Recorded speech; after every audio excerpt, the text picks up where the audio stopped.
Somos Vos.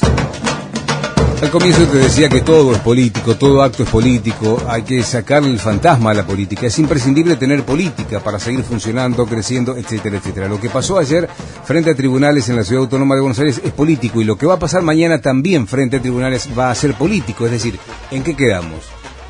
Para tu arco pateás, pero para el mío no. A ver, y una deuda también es política.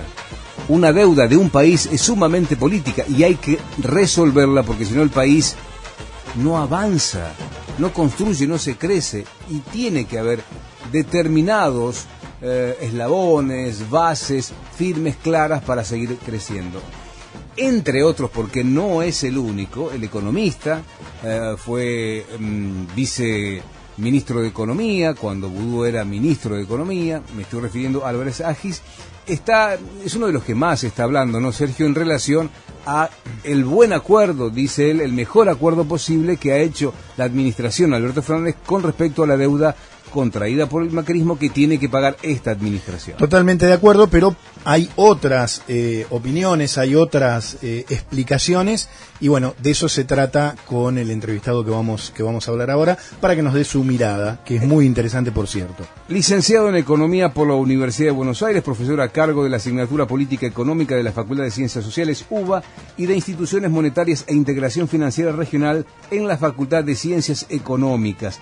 Su currículum es mucho más extenso, pero creo que allí vale la presentación para entender el perfil de este economista que habla con nosotros, que es Horacio Robelli. Horacio, bienvenido a Radio con Vos. Soy Oscar Orquera junto a Sergio Rosso. ¿Cómo estás? Bueno, muchas gracias por la comunicación. Con Sergio trabajamos varios años juntos y sabe que tengo un gran afecto, una gran estima, y gracias, Oscar, por invitarme a la radio. Por favor, por favor. Gracias, Horacio, es un placer. Tuvimos la suerte de coincidir en algunos lugares, y siempre es un placer, es un docente, Horacio.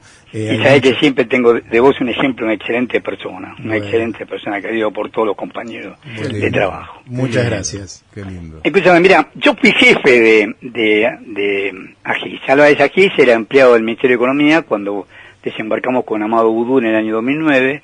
Yo era director de Política Macroeconómica y era jefe de él, que él era un empleado ahí. Era un empleado eficiente, pero cumplía órdenes. Nosotros sabíamos que tenía sus vinculaciones políticas y que pertenecía en ese momento al equipo de Kicillof, pero era un equipo, no estaba todavía en los primeros planos. Entonces, en realidad siempre lo tomé como un empleado eficiente, pero jamás lo llamé para consultarle nada. ¿Qué me querés decir con esto, Horacio? Quiero decir que este muchacho ha cambiado muy rápidamente de lo que él hacía en el 2009 a lo que hace ahora. Ahora ha creado su propio estudio. La consultora tiene, ¿no? P4Q, su propia consultora. P4Q, y hay que ver quiénes son los que le sponsorían, porque solamente que la única razón que yo tengo para decir la cosa que le dijo es quién sponsoría ese estudio. Yo lo que estoy seguro que ese estudio lo sponsoría quienes fugaron capitales. Porque todo este manejo de la deuda, de decir que fue igual que Néstor Kirchner, es solamente para ocultar la fuga monstruosa de capitales que se hizo en el gobierno de Macri, y que este gobierno no investigó, que prometió investigar, que envió a la justicia, pero que no investigó como debe, y menos puso los organismos públicos en fiscalizar que esto sea así. Es decir, vos tuviste 2 años de gobierno y no avanzaste un ápice en por lo menos las primeras 100 empresas que compraron 24.679 millones de dólares. 100 empresas compraron 24.679 millones de dólares. Ninguna de esas 100 empresas declaró, y menos pagó impuesto a la ganancia por la mitad de la suma. Ninguna de ellas pagó el 30% de la tasa del impuesto a la ganancia sobre la mitad de la suma que fugaron. Entonces acá hubo evasión y fuga, y el Estado no hace nada. O sea, lo más importante de esto que tenemos que ver es que acá a indemne quienes fugaron el capital. Cuando la expresidenta de la Nación dice hay que llamar al 911 para saber dónde se fueron esos dólares, tenemos el Estado. Claro. El Estado tendría que estar fiscalizando esto, y ahí tenemos 100 empresas, lo hizo el informe del Banco Central, 100 empresas que fugaron 24.679. Ahora yo, hijo de Doña Rosa, entiendo que el economista Agis está en sintonía con Alberto Fernández, por eso dice lo que dice, pero vos me estás dando otra perspectiva, Horacio. lo que pasa es que son los que realmente, los que aplauden cuando la Unión Industrial Argentina. Yo no entiendo por qué la CGT aprueba este acuerdo, pero sí entiendo claramente que la Unión Industrial Argentina lo aplaude de pie, porque los principales jugadores son los principales directivos de la Unión Industrial Argentina. El presidente de la Unión Industrial Argentina es Funes Rioja, que era abogado laboralista, y era representante de la dictadura de Videla en la OIT, en la Organización Internacional de Trabajo en Ginebra durante la dictadura militar. Eso es un detalle, pero los secretarios y los vicepresidentes son los verdaderos dueños. ¿Quiénes son? Es Roca, que es dueño de Techín, Pagani, que es dueño de Arcor, Magneto, que es dueño de Clarín, Blaquier, que es dueño de Ledesma, Bagó, que es dueño de Sargento Bagó. Estos son los principales fugadores de capitales.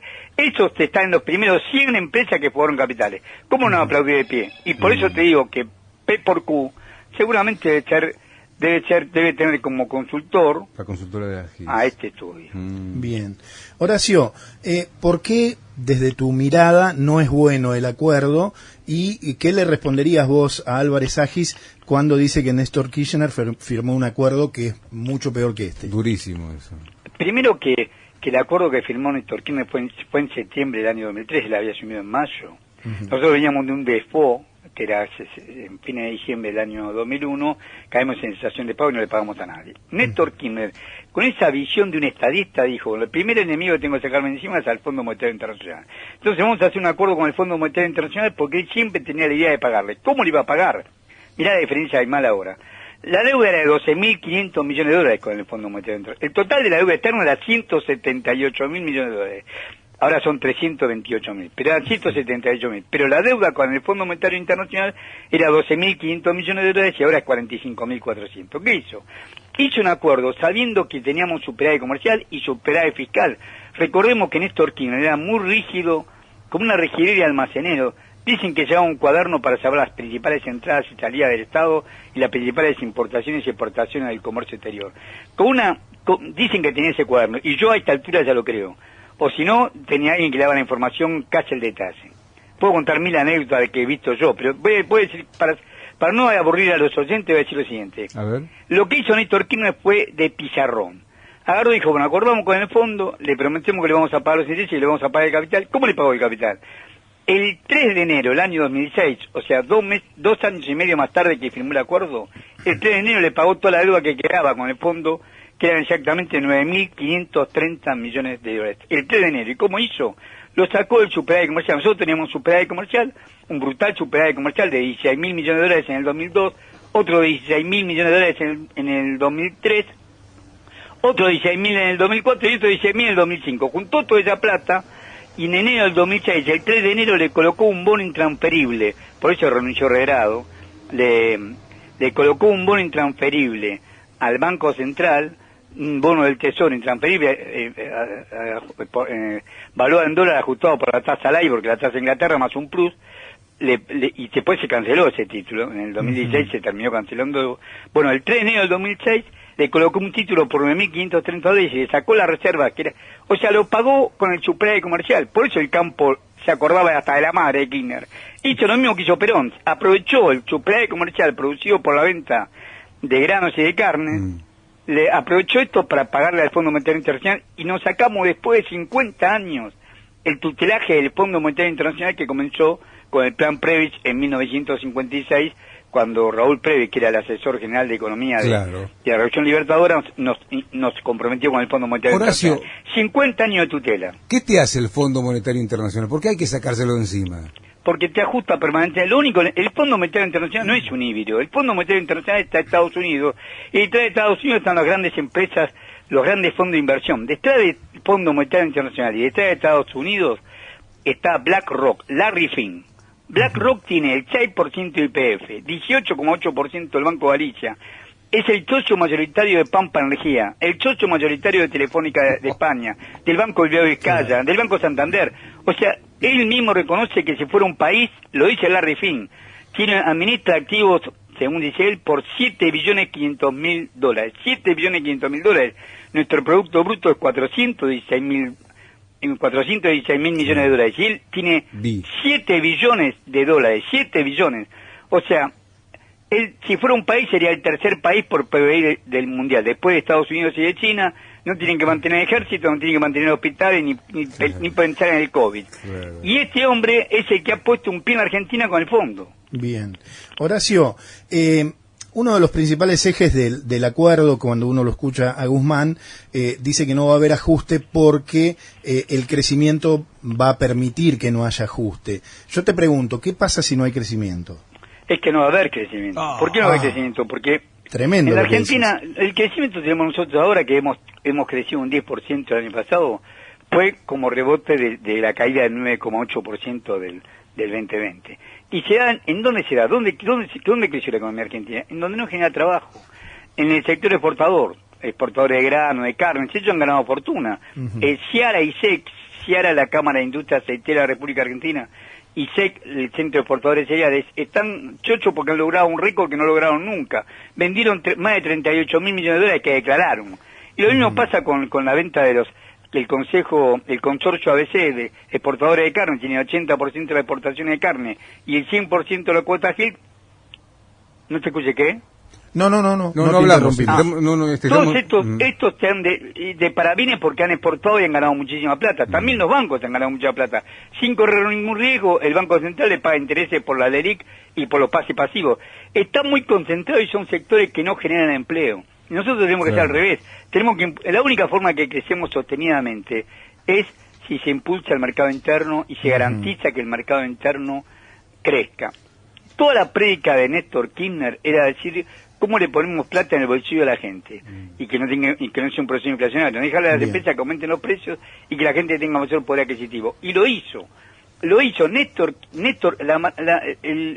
no lo voy a decir yo, lo voy a leer por la CEPAL. La CEPAL es la Comisión Económica de América Latina, que reconoce que desde que asumió Néstor Kirchner el gobierno entre los años 2003 y 2008, la Argentina fue el país que más creció del continente americano y el que más contrajo la tasa de desempleo. La tasa de desempleo, que era del 25% cuando él asumió en el 2003, pasó a menos de 7% en el 2008. Del 25% al 7% en el 2008. O sea, incrementó la cantidad de puestos de trabajo, aumentó el mercado interno, aumentó el poder adquisitivo de la población.